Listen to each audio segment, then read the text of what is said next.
Una po sa lahat, sa FAMAS, maraming salamat for the recognition.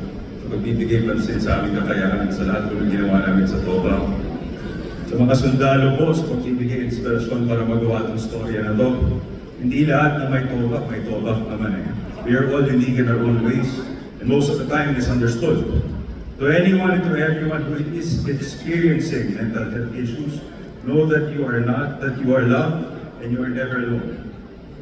To our three producers, Nathan Studios, Rodox, and Fusey Media, thank you for believing in me. To Direk Richard, maraming salamat. The captain of the ship, po si Direk, maraming salamat, Direk. We don't work for this, but we work to tell a good story, and this is what happened. To my co-actors, of course, Julia, Sid, to the whole gang, maraming salamat. Thank you for making your lives easier on the set.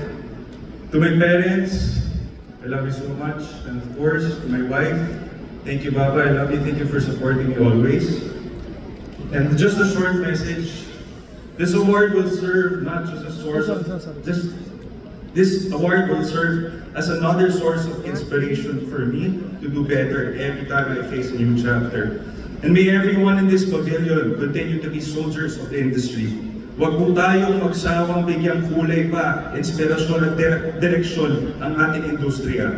Patuloy po natin suportahan ang pelikulang Pilipino. Sa FAMAS po, maraming salamat, and may everyone have a good evening. Salamat po. Congratulations, Arjan Laila for TOPA Best Actor.